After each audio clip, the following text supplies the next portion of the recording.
Hello everyone, let's talk today about our move-out procedures and cleaning. All right, first, let's talk about the security deposit that everybody wants to make sure that they get back. So your security deposit is subject to the provisions in the lease that you signed. The notice to vacate is the first place that you want to start. So how you can find our notice to vacate is on our website at www.smartpadmanagement.com. Fill that out and then the process can begin. How you're going to get your refund and when you're going to get your refund. The how just depends on how well you clean the property, how little damage there is. There can be normal wear and tear type damage. That's fine. But are there any holes in the flooring? Is there any holes in the wall? Is there any major paint that needs to be repainted? Things like that. Those are going to be things that are going to be deducted from your actual deposit. You will receive your refund by mail within 21 days of you moving out of the property. So some general procedures to get out of the way. So first we talked about is your notice to vacate. That needs to be filled out on our website, and that's the very first step to the process. Next thing to know is that we will be showing your property during your time of moving out. We will give you 24 hours notice, and we will try to do it at times that are a little bit more convenient for you, i.e. we won't show your property, super early in the morning, and we won't show your property late at night either. Some things to note during those showings, we do ask that you remove or secure all pets. We don't want them roaming around the house, and make sure that there's no alarm set. Also, make sure that there's no minors left in the home by themselves unaccompanied by an adult. So next, when do we schedule the move out inspection? This inspection needs to be scheduled at least 5 days prior to your actual move out date, just to make sure that we can get you on our calendar and make sure that, we don't end up having to schedule you later than the day that you actually need to be out of the home. Your utilities need to stay on through your move out date. Next, let's talk about your move out inspection and some things that are going to go on during that inspection. First, you need to be completely vacated from the premises. That means all of your belongings, any trash, any animals, anything that was not in the property or on the property when you took it over needs to be removed from the home. And we also like in hope that there is no damage that has been made to the property either. All keys and any remotes, so house keys, mail keys, garage keys, shed keys, any of those kinds of things, and any remotes such as garage door remotes. Maybe there was a remote for the fan, maybe there was a remote for some kind of an appliance in the house or something like that. All of those need to be turned in on your move out inspection date. You also need to provide us with a good forwarding address, because as we talked about before, your security deposit, or should it happen, a bill, those are going to be sent to that new address. And the other thing that we need from you is a current phone number. So there is two different kinds of cleaning. We have a partial cleaning versus a full cleaning. The partial cleaning applies to those people who put down a non-refundable cleaning deposit when you very first signed your lease and moved into your property. If you did not put down that deposit, then you need to do the full cleaning list. So partial cleaning. These are things that you guys need to do in order to get your home ready to move out. First, remove any trash, debris, or personal belongings from the home. Make sure that any burnt out light bulbs have been replaced. The batteries in your smoke detector and your CO2 detector, if they have gone out, need to be replaced as well. You need to replace the furnace filter. There needs to be a surface level cleaning of the home. So what this means is it's not a deep cleaning. It's not, every nook and cranny, but this is make sure all the floors have been vacuumed or swept, depending on the flooring type. Make sure all the countertops are wiped down. Make sure there's no large debris in any of the cabinets or the drawers, things like that. And once again, I just please want to reiterate, no trash left behind, okay? Outside, you need to mow and edge the grass, weed the flower beds, and remove any yard debris such as animal droppings, trash, large branches, things like that. You need to sweep and blow off all the exterior areas like your patios, your decks, your paved driveways. If there's a shed on the property that you've been using, that also needs to be swept and cleaned out.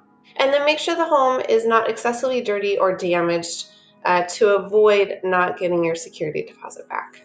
And that's it. You're done if you got to do the partial cleaning. Now, if you're a candidate for the full cleaning, Here's a general overview of how that's going to work. You need to have the carpets professionally cleaned, and we need to have a receipt of that professional cleaning. You cannot go out and rent a cleaner and do the carpets yourself. It has to be done by a professional, and we have to have that receipt. We ask that you do not use any spackle on the wall. The reason for that is that spackling on the walls oftentimes leads to way more work for our contractor, thus more money for you. So if you have a large hole that needs to be filled in and you don't feel that you can fill it in adequately on your own without spackle, then that's a job that we will need to do. Also, use appropriate cleaning products for the specific area that you're cleaning in the home. So if you're cleaning a granite countertops, make sure that you're using granite cleaner. If you're cleaning stainless steel appliances, make sure that you're using a stainless steel appliance cleaner, i.e., in case you didn't know, stainless steel cleaners have an oil component to them. So it's not just a cleaner, but it's an oil. So it's not abrasive, it's not scratching the surface of it, and it's actually helping to repair the surface of it. Also, return the property to its original condition. That's really, truly the most important thing. And how you can make sure that it's been returned to its original condition is to refer back to your videos and your pictures that were taken at the very beginning before you actually moved into the property. So these items that I'm going to go over, they need to be cleaned in every room of the home. So I just thought I would get them out of the way, but do remember that every room that you go through and clean, you need to take this list with you and make sure that it's been done. So any mirrors that are going to be left in the home, those need to be cleaned. Any closet shelves or closet doors, those need to be cleaned. Please clean the closet doors on the inside and the outside, just simply wiping them down, making sure that they're clean. The walls. I have children at home, and it's amazing how fast walls get dirty. So just make sure that you go over and you clean all the walls off. Light switches and electrical outlets, those need to be wiped down. Any baseboards that are in the room, those need to be wiped down. They collect dust really fast. I happen to know that as well. Any doors, the actual doors into the premises, or like I had talked about, closet doors, bathroom doors, those need to be wiped down front and back. Any flooring in any of the rooms needs to be vacuumed or mopped, depending on the type of flooring. Dust the ceiling and the light fixtures. I know that might be kind of a funny one, but it really is true. There's cobwebs that just happen to pop up in the corner of a room, and light fixtures get very dusty over time, and oftentimes we just kind of forget about them. So make sure that they're dusted and cleaned. Make sure that you replace any burnt out light bulbs in any of the fixtures that will be staying in the home. Make sure you wipe down the vents, so your air vents. Make sure that they're nice and clean on top, just like they were when you moved in. Any shelving, cabinets, or drawers in the bedroom, say you have like built-ins in the closet, those kinds of things, or the cabinets and the drawers in the bathrooms. Make sure that you're opening all the drawers and you're cleaning all of them out. One thing that I do recommend is that you take a vacuum to all of those areas first to get any large debris, especially in the corners of the drawers or corners of the shelving, things like that, and then hand wipe everything down after that. Your blinds need to be dusted. They get really dusty too, unfortunately, but they need to be dusted and cleaned and returned to their original condition. And last but not least are the windows and the tracks. So windows and tracks, dirt really clings to them. But just make sure that you have vacuumed and then wiped all of them down. So for the rest of this, I'm going to kind of highlight some really specific things in each room. So we're going to start with the living room and the dining room. So if in your living room you have a wood-burning fireplace, that does need to be vacuumed out and cleaned and brought back to the original condition when you moved in. And once again, the windows and the tracks, making sure that you're cleaning those. So I've put a picture here as an example. Of course, the one on the left is very dirty, and I'm sure yours aren't going to be that bad, but all of that would need to be vacuumed out and then wiped out afterwards as well, just to make sure that it's nice and clean, like the picture on the right-hand side. So in the kitchen, the refrigerator needs to be cleaned. And I'm not just talking wipe down the outside of the refrigerator, but the inside of the refrigerator. You need to take the shelves out and wash them, and you need to take the drawers out and clean them as well, and then replace them back in. An area not to forget on the refrigerator is the top of the refrigerator. That area gets very, very dusty and it needs to be cleaned. Some other things to note are the refrigerator needs to be carefully pulled out. Do be careful not to mar the floor up, but it needs to be pulled out and you need to clean underneath in the back of it. The microwave needs to be cleaned inside and out. Your oven needs to be cleaned inside and out. There will be pictures for you to reference what the inside of the oven look like so that you know exactly how clean it really needs to be when you're moving out of the house.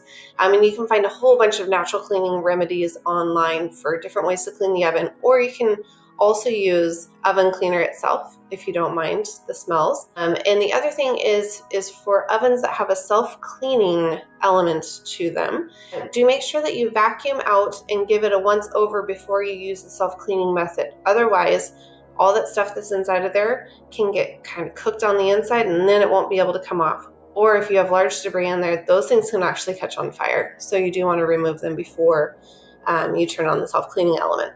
Your stovetops, those need to be cleaned and returned to their original condition. And your dishwasher needs to be cleaned on the inside and the outside if necessary. Some dishwashers like to kind of collect things around, on the bottom in the pan, like around the edges. So that needs to be cleaned out. And the filter in the dishwasher needs to be cleaned as well. And last but not least are the microwave vents. So these are those microwaves that sit over the top of your stovetop. They actually have metal vents underneath them that collect, grease and all kinds of other stuff. So the best way to clean those is to put them into a sink full of hot, soapy water. And let them sit for 15 minutes and then rinse them off with, once again, hot water. And then if necessary, repeat. So in the bedrooms, a lot of this stuff is going to be a repeat of what's on the items that need to be cleaned in every room in the house, but I'll quickly go over them. Any mirrors that are going to be staying in the house, closet shelves, doors, the walls, light fixtures, baseboards, doors, flooring, dust the ceiling and the light fixtures. Once again, replace the bulbs, make sure that you clean your heat vents, shelving, cabinet doors, and drawers. Blinds, make sure that those are nice and dusted and clean, and your window sills and tracks. Laundry room. Okay, so the washer and the dryer. Those, like the refrigerator, will need to be pulled out very carefully, making sure not to mark up the floor, and those need to be cleaned underneath and around. Please also wipe the machines down if they will be staying in the home. Once again, just returning everything back to the state it was in when you first walked into the home. If your home has a utility sink in it that has some staining going on it, a couple of good ideas for washing it could be using a magic eraser and or a tile cleaner with bleach. Now, the reason we say a tile cleaner is because it will not damage the inside of the sink. It will not warp it or scratch it or hurt it in any way, shape, or form. But the bleach additive in there will help to bleach any of the stains out of the sink. All right, and in the bathroom, we need to make sure that we clean the shower stall. If you have glass doors on your shower, I know that those get really soap skimmy, but they do need to be returned back to crystal clear like they were originally. Okay, the tub needs to be cleaned inside the tub, all around the tub, and on the outside of the tub.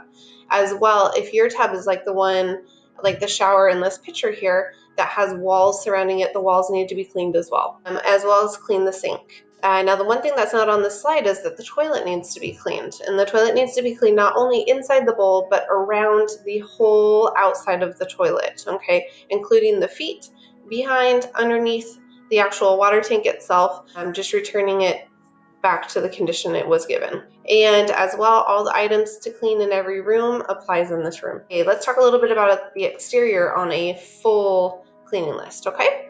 So, decks, sheds, and garages. They all need to be dusted, swept, wiped down if necessary, just nice and clean. Remove any kind of trash and debris.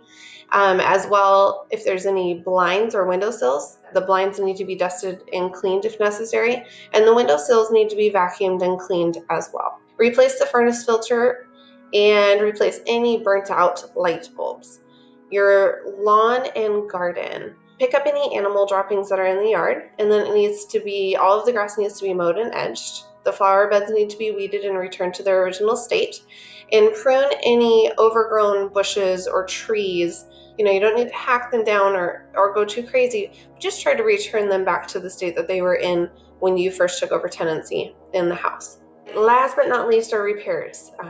If any repairs should need to be done in the home after you leave the home, we use only licensed and bonded contractors. So on average, a contractor charges between $75 and $150 per hour plus the cost of travel. So what you may think is kind of a small repair in the house could actually end up costing you $150 plus. So try your best to leave the home in as good a shape as you can when you leave. If you have any questions or concerns at all regarding anything that you've seen in this video today or any of the move out procedures, please don't hesitate to give us a call.